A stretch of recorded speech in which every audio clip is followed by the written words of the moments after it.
Hello, everyone. Thanks for joining us and tuning in.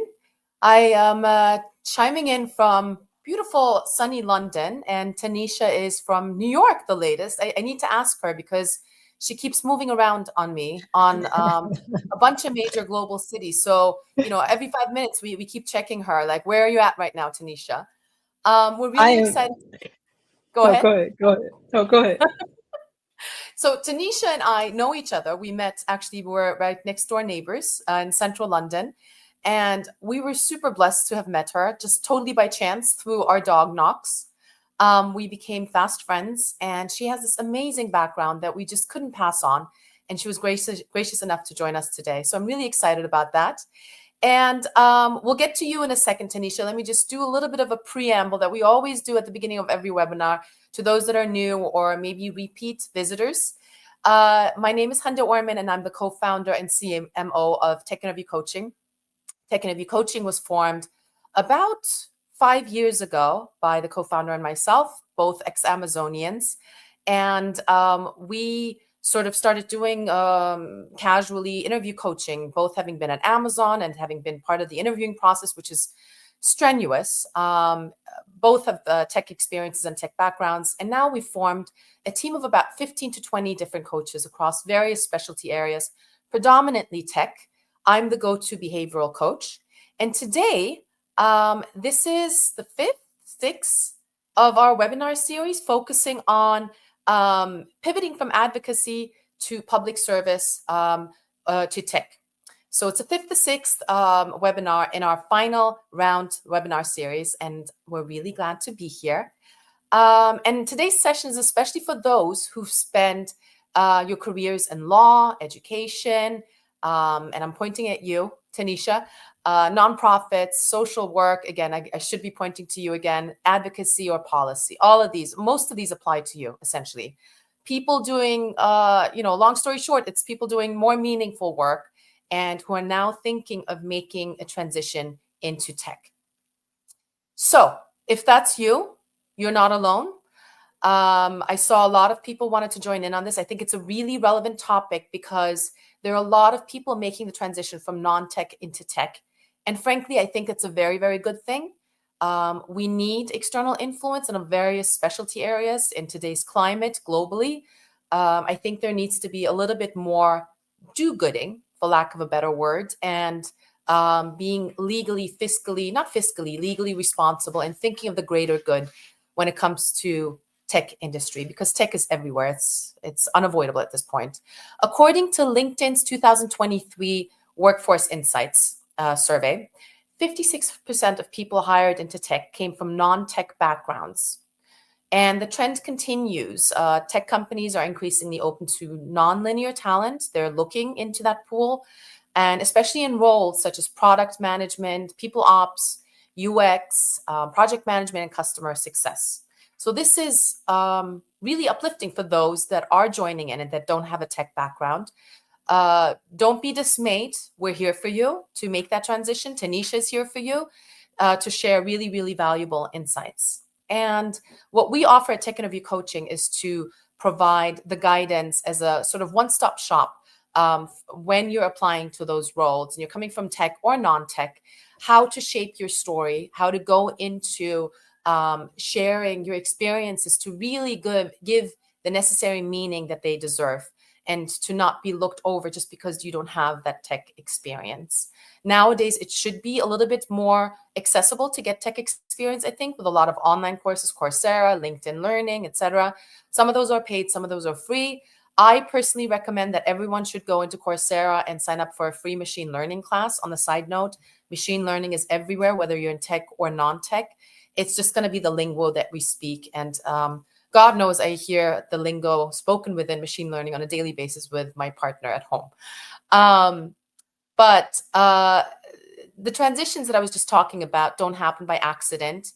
And it's just not about what you've done. And it's about how you tell your story. And Tanesha certainly knows a little bit about this.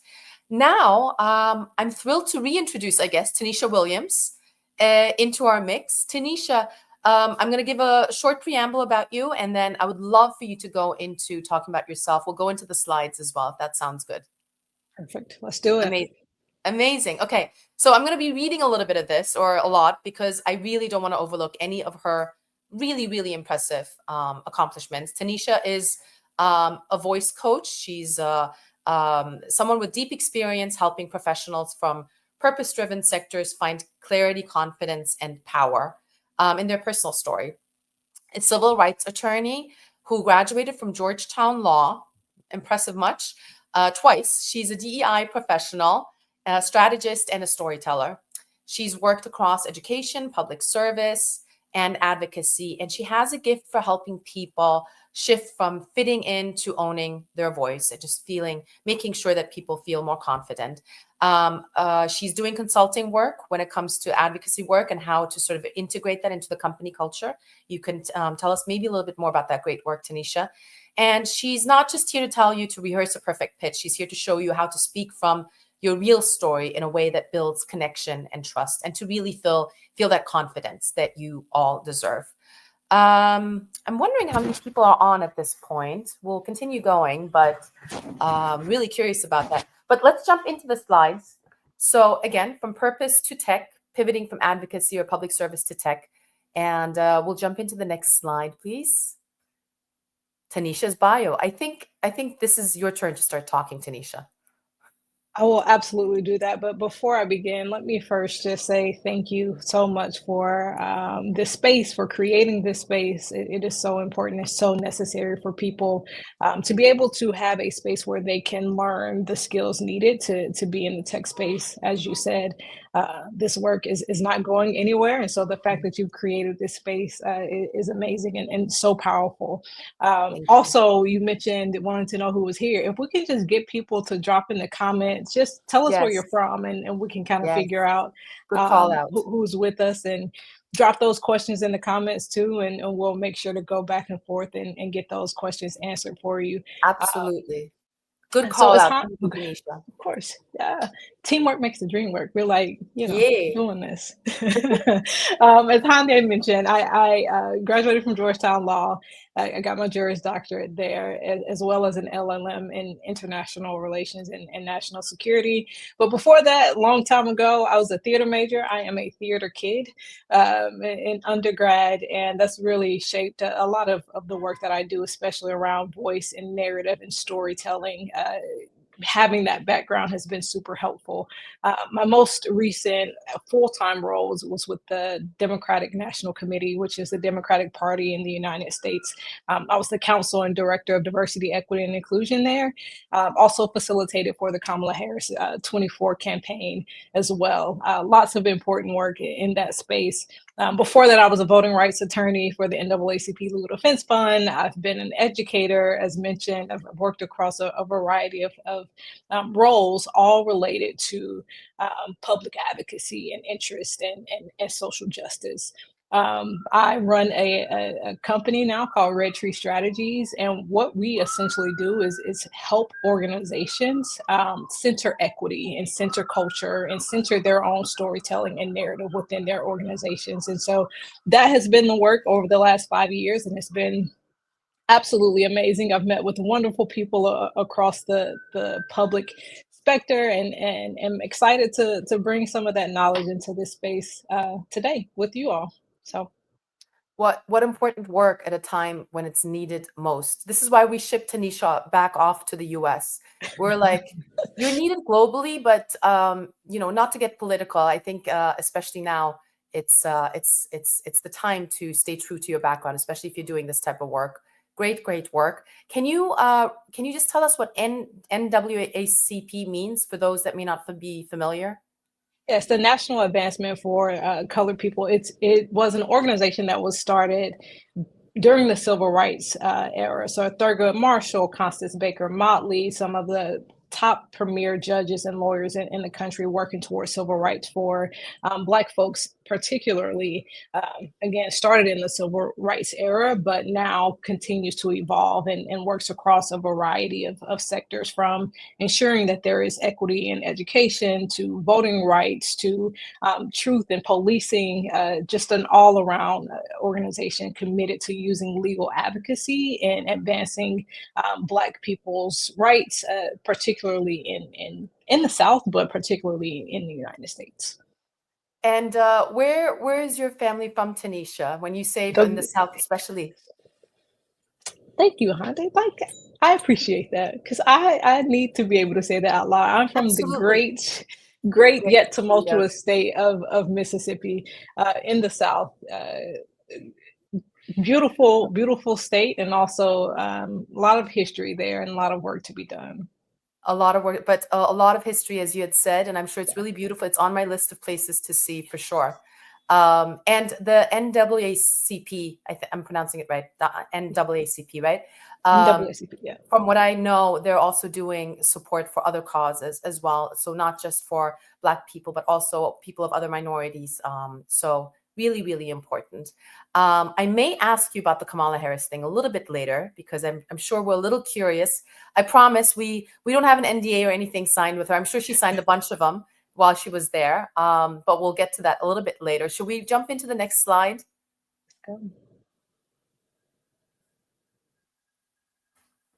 There's a little bit of a delay, guys. So when we speak, I think you get 20, 30 seconds of delay. Tanesha, right back at you. Perfect. All right. So I graduated undergrad in 2010, and I became a Teach for America core member, which is essentially a 2-year commitment to teach in low-income schools somewhere in the United States. So I was in Houston. Shout out to the Houston region for sure. I did that, then joined Teach for America, worked on diversity, equity, and inclusion within the region, rolled out our DEI plan, managed cohorts of teachers around their leadership, their development as well. After that, went to law school and graduated in 2018 with a Juris Doctor. Started at FAM in 2018 as well as the Director of Organizing and Community Building. So essentially helping families who are impacted by incarceration make sure that they have the tools that they need to advocate for their loved ones. We were across the country as well, both state and federal advocacy. Then I joined the NAACP.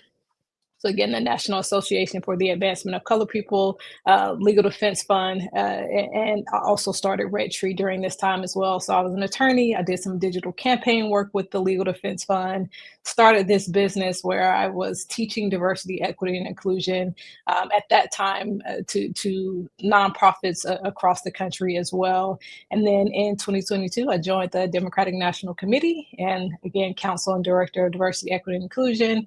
Got to step my toes into the Kamala Harris campaign as well during that time.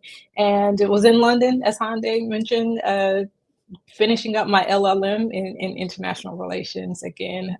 So that's my little journey. Excited to be here again.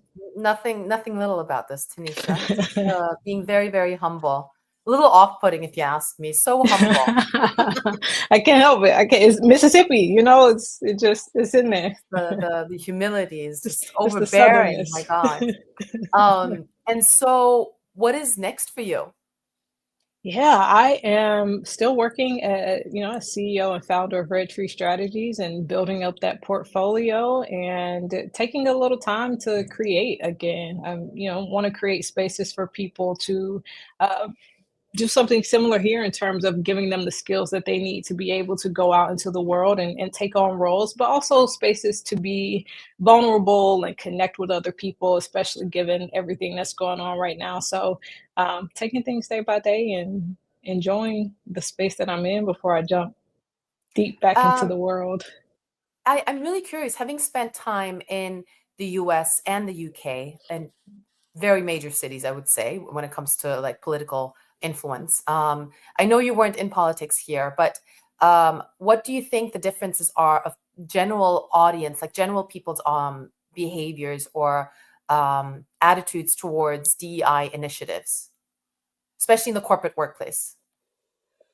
Well, I think inclusivity in both spaces is important for a lot of corporations. I think one of the issues that we're finding, particular to the United States, is some of the fear mongering that's happening with inclusivity and diversity, and for nonprofits and progressive organizations, it's a fear of not having federal funding, and so there's an interesting dynamic with trying to ensure that organizations have the resources they need to carry out their mission, education, and also ensure that they are creating inclusive spaces for folks. And so I can't speak particularly to like the corporations in London because I was schooling for most of the time, but I can say that there are many roles in the UK that are creating space for inclusivity, and they want inclusivity as well. And so I do see that there was a similarity with both of those dynamics across the pond and here in the States. Of course, you had the fortune of being in very diverse cities on both sides, right? So they don't necessarily speak for the rest of the country, but it's certainly a step in the right direction. So, whenever I can, I try to be optimistic about the state of things right now in the world. So, really, really interesting. Thank you for sharing that. And on a somewhat related note, what do people from social impact spaces often misunderstand about how powerful their story may be? That's such a great question, and I think you hit the nail right on the head. It's exactly the fact that they don't know how powerful their stories are. So when we think about education or advocacy or law or public service, uh, the fact that they have been in those spaces and have worked in those spaces is their superpower.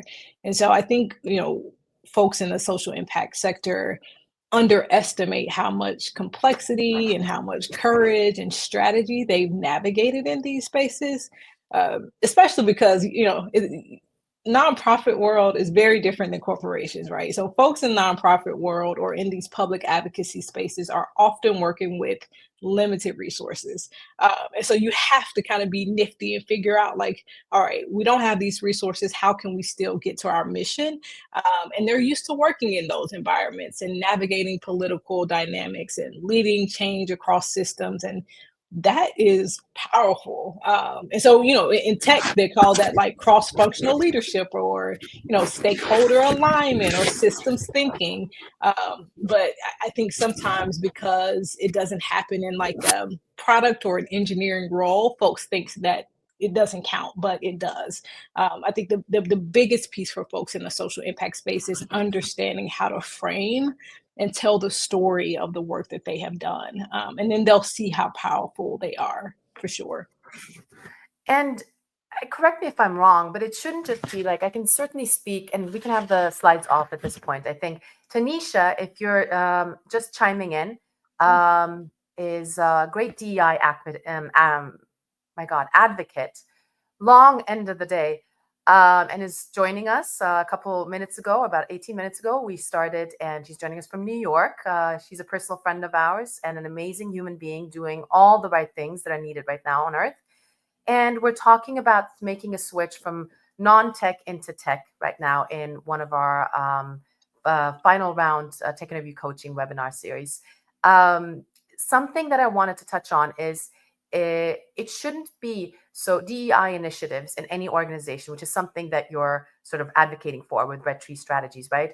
It shouldn't be a separate department or a separate effort or just a one-day workshop, right? It should be something that's ingrained on every level within every team. It's sort of like when I think of my days at a big tech company, I'm not going to mention the name of which, they prided on themselves having this like half-day workshop on female advocacy, or just to be like a female advocate. And I always found that really weird. I'm like, so you're a human advocate? Like everyone should be this. Also, it should be mandatory. What are your thoughts on this? Yeah, I say all the time that diversity, equity, and inclusion should be embedded into every crevice and crack of an organization or a corporation. We are not there yet. So I do think we need departments that are dedicated to ensuring that it is embedded into every crevice in every department. I often say, like, work me out of a job, like get me to the point where we don't have to have a separate role, because your core values, your mission, your vision, how you recruit people, how you onboard people, the Right. training that happens, all Right. of it is so deeply embedded in equity and inclusion that you don't need it. But we're not there. We No. are social people who have been taught things, and it's hard to break Yeah. some of the cycle of learning that we've had. But for sure, we need it embedded into every crevice of organizations, just so that we can create a space Right. for folks to be A included. safe space. Yeah, for Exactly. sure.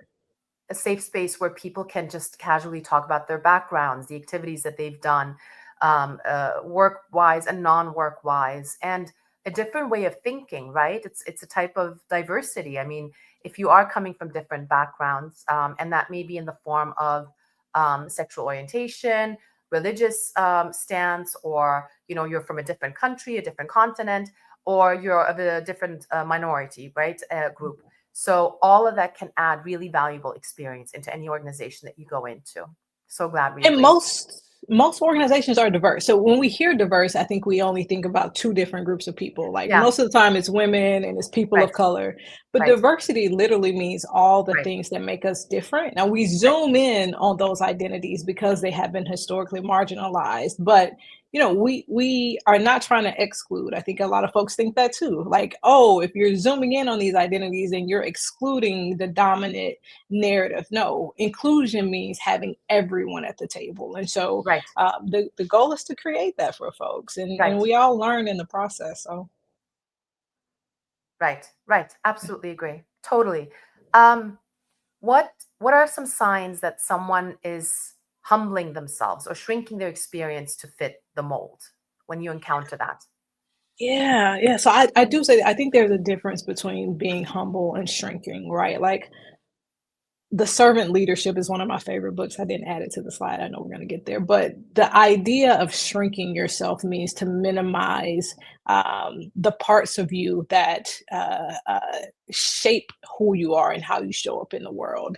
And when we think about interviewing specifically, I've seen a lot of people shrink in interviews where they are trying to fit like a version of success that they think the interviewer wants. Right. So instead of showing us who they are, some people may try to assimilate or use buzzwords. They'll say things like, I'm a team player, I wear many hats. But that doesn't tell us the story behind who you are. And so, yes, I am a team player, and this is how I've been a team player. I wear many hats, and these are the hats that I have worn as I've navigated these different spaces. And so, it is not an either or, like, yep, I'm a team player and let me show you how. And so I think Right, sometimes that shrinking happens when that latter half is not there. Or downplaying what they've done, right? Like, oh, I just, built this thing and it was, fine. But meanwhile, you've built an entire leadership pipeline that has brought in 50 people. So, like, being able to really articulate what you have done in a space is so important. And I think sometimes people shrink that part of them when they're in these spaces to kind of fit or not want to stand out or be this like the light that you are. That's what I say to people all the time. Like, let your light shine. It's in there for a reason. And so right. that's a piece. And I'll just say the last thing is like I think a lot of people rehearsing is good as a theater kid. Rehearse, but don't come off rehearsed. And I think in order to fit the mold, people tend to kind of rehearse their story or try to find the right answer for every single question when in the storytelling, in the narrative building, you get some more of that authenticity. That's so important. And so those will kind of be my three ways I think people kind of shrink themselves. I think it's AI is scary and everything. How much do you use ChatGPT for your day to day professionally, by the way? I have used it for frameworks for like red tree strategies, like if I need a system built, but because we can't use it in school, I haven't used it as much. But for frameworks or like logistical, I'll use it for sure. And I think it's super helpful. I totally agree. So if I think an individual that may not necessarily have the extra budget to hire an interviewing coach like ourselves, in the very least, I think if you're coming from a very different background or you have all these amazing stories to tell, like I would just dump all that information to For sure. ChatGPT and just be like, what is translatable or what is transferable into this role? And here's the link. It's that's like the bare minimum, I think, to both boost you up, but then to also frame yourself in interviews as they come up, technical or non-technical, to give you your proper due. I think that's a good way of going about it as well. And I like the idea of rehearsing, but not coming across very rehearsed. And we often tell this our coachees, have a cheat sheet in front of you. We're happy to help you with what that cheat sheet should entail, but don't read from it the entire time, as I may be doing at times when I'm talking about you or reading the questions. But make sure that you know the content well enough to be able to just just glance at it every once in a while, like bolded keywords, and then just know what the key things that you want to mention are. But the elevator pitch, I am kind of mixed on. I feel like you do need to have a good elevator pitch under your belt to literally be able to just go into it when you do encounter someone. What do you do? Whether it's outside or on an elevator. My next question is, where does confidence really come from? Especially if you feel like you're a career outsider. Yeah. I when I think about confidence, what really resonates is like history, right? Confidence to me comes from knowing yourself and what you've done. You mentioned having this little cheat code, but what I tell people to do is like write your receipts down, like sit down and really think about what you've already done, how you've already led, how you've pivoted, how you've solved problems, how you've influenced people, how you've driven impact. Write it down so that you have a visual of what you have already done, and that helps to build confidence.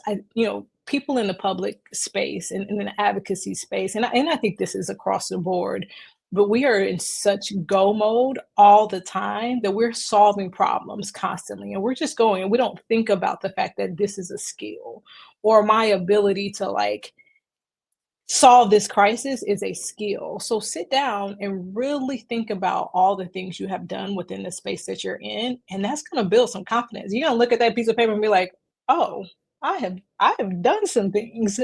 So map out that story, and that helps to build that confidence in what you have done and what you can do in the future as a result of your history, which I think is, we don't teach confidence in school, so that's just one way to pull it out of people. Absolutely. And I think if you don't believe in yourself when you share something, whether it's about this or any other topic, no one else will believe you. Like, you need to be your number one fan, right? Love that. I And love that. really be proud of like what it is that you're sharing in your background, whatever that may be. So I totally agree. The confidence piece is key. And I think it's something that on this side of the pond, having spent a lot of time in the US and here, it's something that people in Europe are sometimes lacking, especially people that are interviewing. Whereas in the US, you know, this may not be very PC, but Americans are known to be just on average more confident people, and to like think on the spot and come up with a response. And and I think that's a great quality. And this is something that we're trying to infuse in our coaching style. But if you don't believe in what you're sharing, as you had said, then no one else will believe it. And that's the biggest piece, like Yep. foundationally. You Yep. got to believe it. Yep. And don't rush through your responses, right? Like, speak eloquently, speak slower, and just don't be nervous. You're interviewing them. I say this all the time. You're interviewing them just as much as they're interviewing you. You're going to be spending half your day, if not more, at this job. So, or at this organization, whatever may be the use case. So really, really important. Super, super interesting. Thank you. Fantastic. What would you say to someone who's been told their story is too soft or not relevant enough for tech? I love this question. As someone who's hired a variety of people across roles, the question of like soft skills often comes up, and I have to remind people. I think there's a quote. I can't remember who said it, but they said something like "softness, like a bomb, not like a flower." Because people think that soft is a weakness when it really is Hmm. not. And Hmm. so equating that with the lack of skills it's just not how I operate. I really think it's a different kind of strength. And so when I think about tech teams, especially, tech folks are looking for people who can code. And as you just said, 56% of tech teams are, getting outsiders into the space.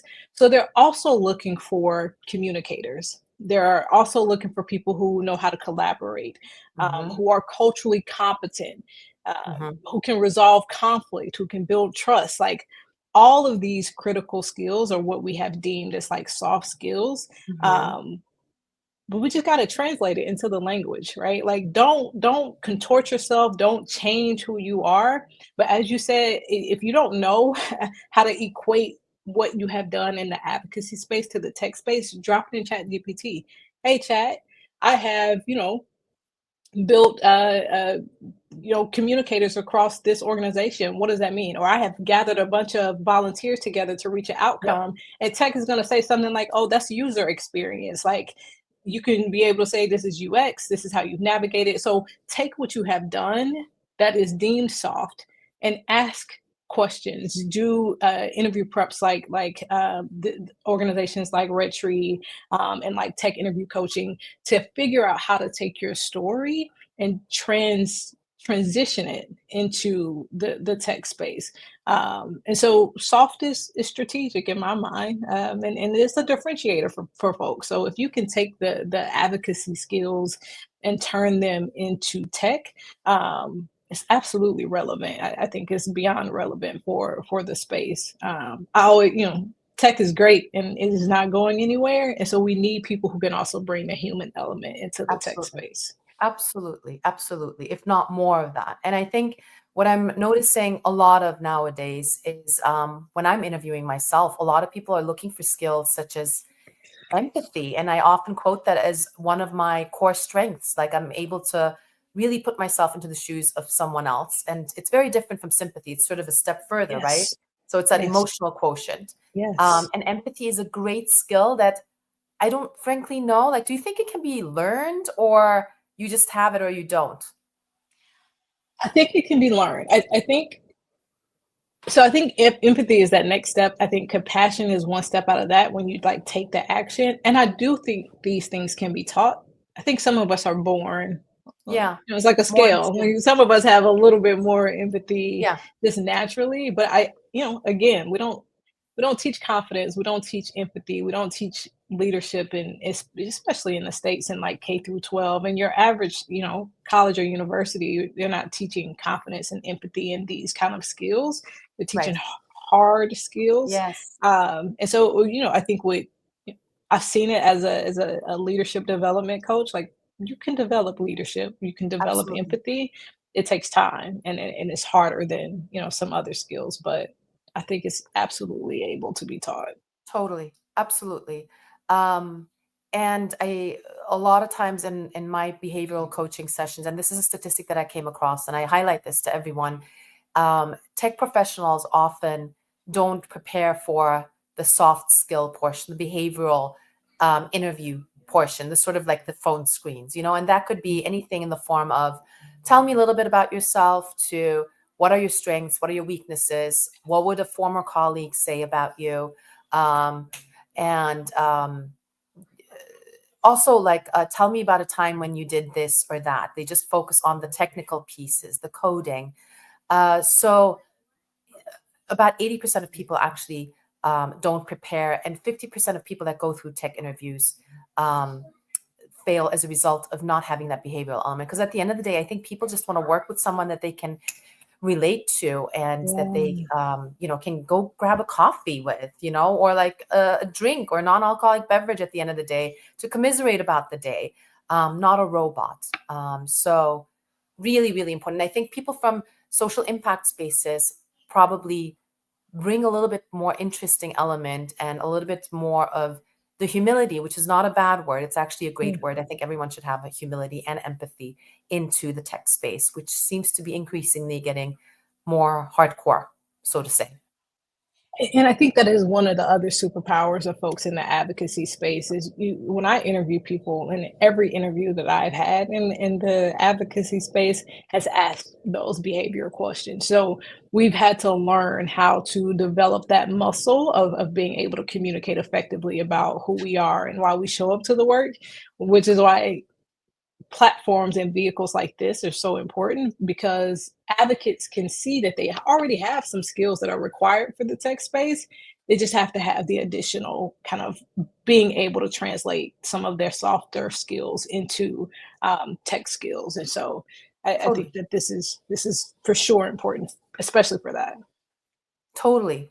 A little bit of the tidbit that I wanted to add into this is people from social impact backgrounds often operate with very limited resources, and they have to be quick thinkers. They think on their feet, like changing um, roadmaps, which is a very technical term.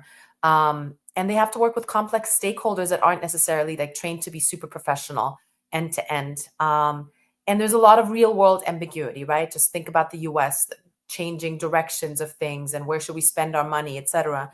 And these are exactly the kind of system thinking and resilience that I think tech people really, really need. So use that to your advantage. The fact that you have been able to standardize or automate or make a sense out of situations or project manage a launch of something or the push of a new whatever feature, project, whatever it may be, and how you did that in a more increasingly difficult, in a more difficult environment, I think. I don't know how much exposure you've had, Tanesha, to like tech environments, I guess. I guess maybe when it came to advising them. Sorry, you wanted to also add something about this. No. I have advised. I've also taken. I love technology. I've taken lots of classes through a legal lens of technology. Right. Super, super, super technical. So I won't dive into it too much. But I the biggest pieces that I've seen are exactly what you're saying. You know, in the advocacy space, you are a coalition builder. Like that means you know how to manage stakeholders from end to end, as you said, right? In the advocacy space, you have to navigate bureaucracy in so many different ways, which Mhm. means that you have like that systems thinking mind and that ability to take enterprise operations and switch them. And so it really is a matter of, again, being able to like list out what you have done and find the equivalent because it has an equivalent. You know, what we're doing is not necessarily different. We just have to do it in a different capacity. Right. Absolutely. Thank you. Fantastic. So I want to go into a bit of a strategy session, a mini strategy session, and I'll focus this on this piece a bit more. When we coach at Tech Interview Coaching, um, and you're walking into a behavioral interview at a tech company, we often teach people how to tell their story in a sort of standardized framework. And for that, we use the STAR methodology. We often refer to it as a STAR concept or STAR methodology. And that essentially refers to situation, task, action, and results. Results, ideally, is always quantifiable. The more quantifiable, the better. Or even if it's something like, as a result of this, we have an ongoing process of this and this and this. And this is a great way of standardizing, I think, your responses in the social impact space. And it doesn't necessarily have to be a technical experience, right? It could be anything where, give me an example, Tanesha, something that you helped launch and you may have used a methodology similar to this. Education policy, like rolling out this new education policy, ESSA, federal education policy, a few years ago. Great. So you may have been tasked with rolling out an education policy. That was the situation. And the task was doing what on this specifically? We had to work with the board. We had to work with educators as well as policy advocates to ensure alignment of what the ESSA goals were from the federal level to the state level. We had to ensure concise language across the board. We then had to facilitate that language for state level advocates so that they can be able to advocate for the policy change as well. And then we had to monitor the actual rollout of the policy and ensuring that throughout the process, whatever changes came up, we were able to navigate the space and then assess on the back end how the rollout went, how many schools were hit, and then determine how to best measure the actual policy itself for those state level advocates. Amazing, amazing. So you set up for us while I was at X role as a why, doing this and that. I was managing this or that. The task was the education policy, and the actions were all the things that you just mentioned, or that was the task itself? The tasks were all the things I mentioned. Okay, good. Yeah. And the actions that you took within that may have been what? You set up meetings, created documents. Walk us a little bit about that. Set up meetings with different stakeholders, created PowerPoint documents, Great. and drafted language for the policy, had to disseminate or email that language out to people, met with the people that we emailed the language out to, taught them the different methodologies and the measures of success and all of those pieces of it as well. So I'll make it brief. Those were Totally. some of the actions. Yeah. Just in the interest of this exercise, totally appreciate it. So that would be the actions, and then the result was a good or bad outcome. In your case, what was it? A good outcome. We were Great. we had a targeted number of states that we wanted to ensure had the education policy. We were able to meet that target number of states that had the education policy. And then subsequent to the rollout, we had checks and measures of success for the next few quarters. And so we were able to determine whether or not we met those outcomes quarterly by the data element of the policy rollout. Amazing. Amazing. So great outcome, I would say. No need Yes. for humility for sure. So that is essentially the STAR framework. We just did an exercise on that. You're already familiar with it, it seems like. Yay, Tanesha. You're Oh, hired. that was great. Yay, yeah, perfect. Let's go. Negotiate Be a though. coach in our team. I don't know how excited you need to be. I'm excited. I'm excited already. But that is essentially the STAR framework in a nutshell, right? And I think a lot of people overthink it. And it's a great way to kind of visualize yourself in that role when you're setting yourself up for the situation. And you kind of need to dumb it down. I always say to my coaches, you dumb it down to their level because they have a resume in front of you. They may not know where to glance at on that resume as you're talking through this experience. And I oftentimes find people just going into an experience or a project that they were working on with no contextual setup of while I was at a project manager at Amazon, I was tasked with blah, blah, blah, blah, blah. And I needed to blah, blah, blah, blah. And then the results, like what did you do? And then the results, and always try to quantify them. Tech interviews love this.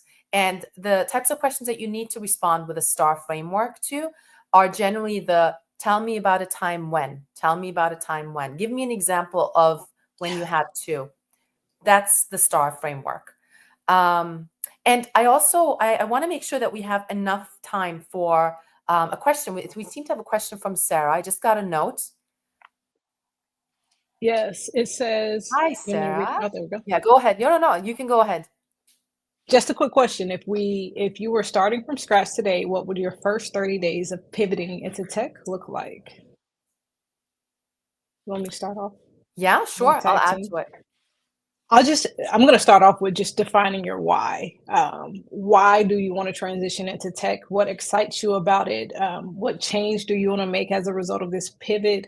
What values or missions do you want your next company to align with? So I always get my clients to start with the why, and I always try to start with the why as well. Amazing. Totally agree with you. And Sarah, I'm assuming if you're starting from scratch today, what would your first days for putting into tech? I would just do a lot of, like, to add to what Tanesha said, I would do a lot of background research, learn about the products. I'm assuming like the first 30 days of starting in a tech company, do a lot of research before you start the role, put together documents that are like templates that you can then work on, maybe your first 30-day plan, your 60-day plan, make a list of all the meetings that you need to set up. Choose yourself an organizational tool, some work management tool. It could be a Trello, it could be Notions, whatever it is. There are a lot of amazing free tools. I don't know what I would do along with the rest of my team. Safana knows if we didn't have Trello in place. Really, really useful. And I highly recommend that you make yourself comfortable with one of those tools and mention them during the interview. Interviewers are always impressed when you mention a tool that you use for your personal and professional to-dos. And by doing all this like setup work, when you're transitioning into a tech role, you just build up confidence and you already sort of have frameworks in place, and then you can just focus on the information gathering. Do let us know, Sarah, if we answered your question well, if you have a follow-up question, but this is a really, really interesting question for sure. Tanesha, until we get another question, I would love to set aside some time for you to go through some of the books that we were talking about that helped shape you as an individual and where you're at right now. If we can go back into the slides, please. Tanesha's must-read books. Yes. So I love reading. It is like, as a kid, I grew up with a public library right around the corner. So my mom would like load us in the car and we would go to the library and I could spend forever reading. So I've always been an avid reader, but these 4 books I've come back to more than once, more than twice. The first one is All About Love by Bell Hooks. We talked about like soft skills, and I know it says all about love, but the core of this book is teaching that love is not at all soft. It is a choice that we make, and we show up with love, not just like in our intimate relationships, but the work that we do and the communities that we form and how we move through the world and navigate these spaces and what it means to consistently operate. She calls it a love ethic. So what it means to consistently operate with a love ethic in all facets of our life. So shout out to Bell Hooks. She also has a lot of great other books. The Power of Habit is like top notch. One of my favorite like self-help productive books. I've read this probably like 3 or 4 times, but it's all about why we do what we do and how we do it. And it has amazing examples from corporations and the habits of corporations and to personal habits that we have and how those things all came about. And so just understanding self and helping to shift habits has been amazing. So that's Charles Duhigg. Daring Greatly by Brene Brown. I'm a fan of anything that talks about daring or being courageous or being fearless. And so just a map for how we continue to show up, especially in the work that we do. And as a DEI practitioner, go ahead. So sorry to interrupt you. Sorry, there's a bit of a delay. This is the second time we have a Brene Brown book feature. There's got to be something to her, right? I've seen some of her TED Talks. She's great. She's great. She's great. And I think we talk about authenticity. She just says the thing and it's vulnerable and it's real and it's raw. And she was a social worker and my mom was a social worker. So that's a little special for me. Very nice. And the last one is The Origin of Others by Toni Morrison. And, it really gets to how this concept of othering came about. As a DEI practitioner, I'm interested in the root of issues and not just kind of the surface level low hanging fruit. And so Toni Morrison, great. And I encourage everyone to read that one too. Wonderful. I haven't had a chance to read a Toni Morrison book, but I've always wanted to. So I guess I'll know. It's a short one. It's a good short one. And I start there. Okay. Yeah.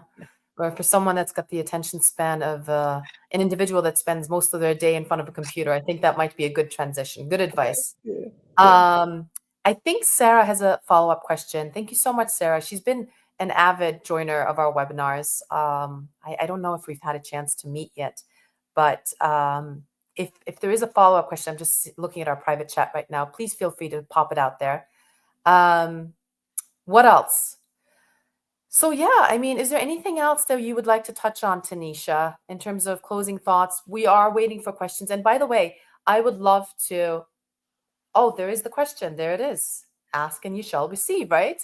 With the growing alignment between technology and AI across every industry, yep, it's unavoidable at this point, it feels more essential than ever to be part of this space. Oh, thanks, ladies, for the answer. Oh, yeah, sure. I thought it was a question. Amazing. Thank you so much. No, thank you, Sarah, for joining and adding that insight.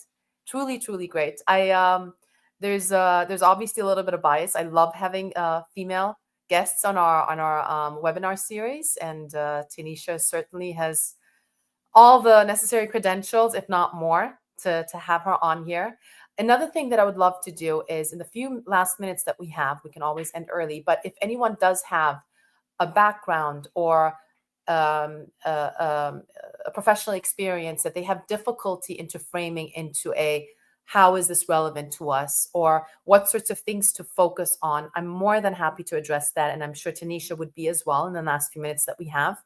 And, I'm just going to continue to iterate the fact that if you do need the additional resource, we're here for you to help, even with one-off questions free of charge. You can reach out to me directly.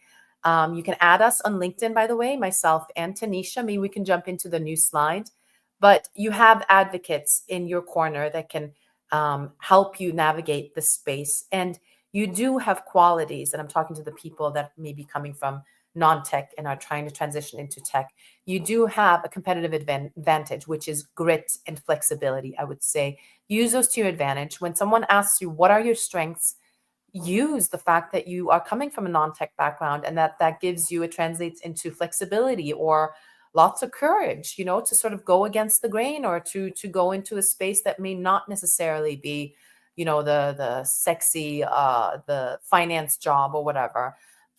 So be confident of yourselves. I'm sure Tanesha agrees if you want to add anything to that. But yeah, I think, feel free to reach out to us, as I said, on LinkedIn.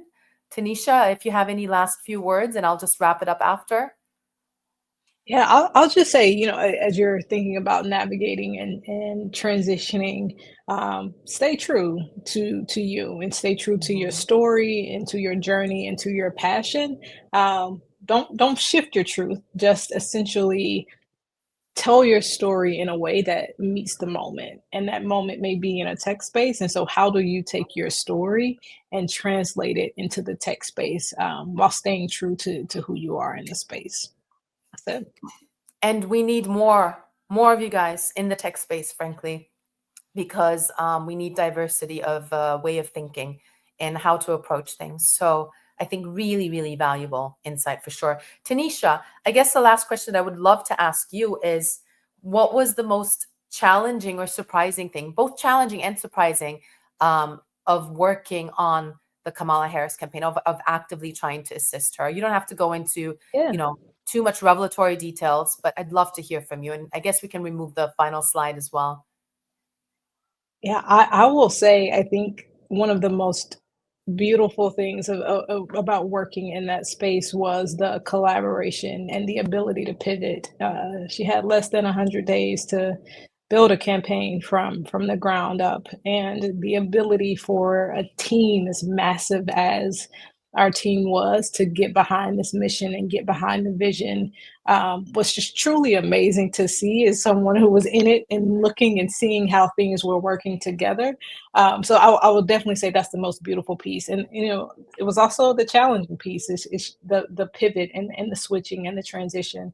But I was on a team and met amazing people who were open to diversity, equity, and inclusion, who wanted facilitators, who wanted to learn how to be more diverse and more inclusive.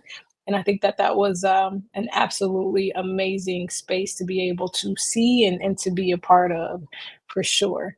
You talk about being able to pivot and to take soft skills and quickly turn them and transition into something else, and to be able to see it in live view was really amazing. So did that influence you enough to see a Tanesha Williams, I don't know, 34 campaign, something? When I told my partner about having met you, I was like, she's going places. We like, I need to keep her like in like my pocketbook, whatever. Like, first of all, she's really, really cool. As you'll recall, we had an amazing coffee that first time.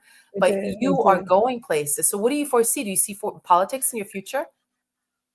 I think a lot of people see politics in my future. Mhm. I see doing advocacy work always in my future. This is probably a political answer, but I see advocacy work in my future always. And so I don't know if that means running for something one day, but for sure, I am going to make sure that I show up for people, especially marginalized folks who have voices, but may just need them amplified a little bit more. So within our chat window, someone wrote this. I just want to relay this Tanesha for president. Oh no! It's official. Let's take a snapshot of this. We're gonna post it all over your LinkedIn. Too late. We got it in writing and on video, even better. I never said anything. I do not recall. Oh, we will. Don't worry. I'm like an elephant. I see it. Okay, well, listen. I'm seeing. Any last questions that you guys may have? I have one of our growth managers is sitting right behind me, so that's why I was just looking at the notes. Oh, we have a last elaborate question. Amazing. I'd be keen to hear from Andrea Della Corte, our co-founder.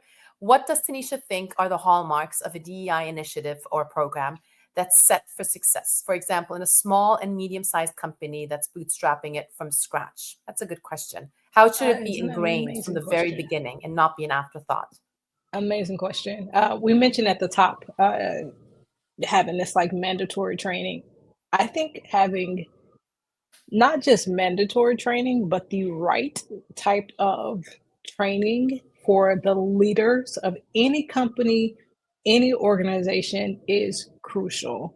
Language that teaches what diversity, equity, and inclusion really mean, and not just like this buzzword that we hear being tossed around, and then teaching them how to center diversity, equity, and inclusion in their practices. If you just start with the leadership team, and that is like their mindset, how they think about diversity and inclusion, how they hire based off of diversity and inclusion, how they are aware of their blind spots as they are leading their team. If I could say anything, like the one thing that any organization or company needs is that leadership training that is done effectively, because it trickles down. If your leaders are inclusive and practicing inclusivity, your team is more likely to practice inclusivity because they see it as something that is important and they see that their leader is doing it. Absolutely. It needs to go top down. Absolutely. It needs to be ingrained. That has to, yes. Yes. And frankly, like, why wouldn't you just, especially if you're starting from scratch and you're not a Procter and Gamble, you already have established ways. Even then, there's no excuse. Like, why wouldn't you just be super aware and inclusive of minority groups, religious backgrounds, neurodiverse, sexual orientation? Like, why wouldn't you? Because it just fosters like an environment that is so much more open and welcoming to anyone that comes in, even for, the white hetero males that are born and raised in the same country that they're like taking the job from. Like, if they're what's the word, threatened, for lack of a better word, by this environment, then they may just not be a great fit anyways. So I really, really do agree. It needs to be ingrained. And it's sort of like being a vegetarian, right? Like, I'm a vegetarian, and sometimes I still get the side eye of like, oh, I don't eat vegetarian food. But no, you do. Like, it's totally fine to just cut out 10% of your diet and have a meal with me or whatever. And like, you're not giving up a lot. It's like the lowest common denominator, right? Like being vegan or a vegetarian, like you're not really giving up anything. And I kind of liken this to this. I'm always thinking about food. See, Tanesha, you made me think about food. Now I'm getting hungry. Yes, I get it.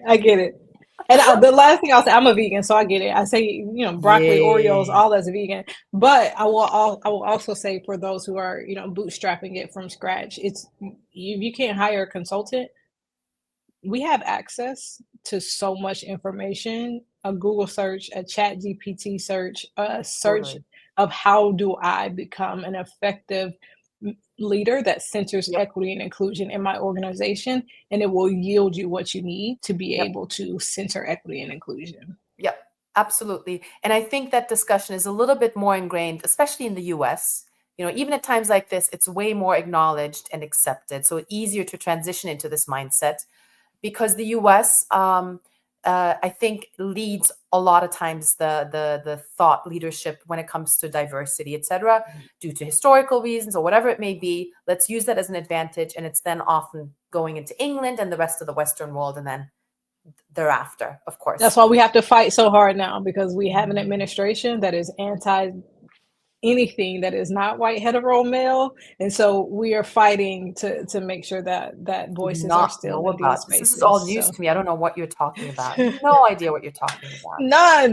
Who is it's this? Not out there. Who is this? Okay, well, listen, Tanesha, we're having way too much fun again. We need to save this for another time when we talk about Hollywood movies and stuff and anything pop culture. I'm going to wrap it up. Tanesha, thank you so much for having been on this. And we may actually do another session at some point soon, because I think there needs to be regurgitation of this stuff to build confidence in others. Thank you for having joined us. Again, Hande Orman here, CMO of Tech Interview Coaching. And if you do have any additional questions, or you need some coaching to get into that tech role or non-tech role, and you're kind of struggling in how to shape your story, we're here for you. Tanesha is here for you, especially if you are representing a corporate organization. And we can offer you coaching and give you mock interviews. We can help you tailor your resume, your LinkedIn profile. So all of the above to get you into that ideal role. And having said that, I'm going to wrap it up. Thank you. And Tanesha, I'll see you soon. Thanks everyone who joined in. Bye. Thank you.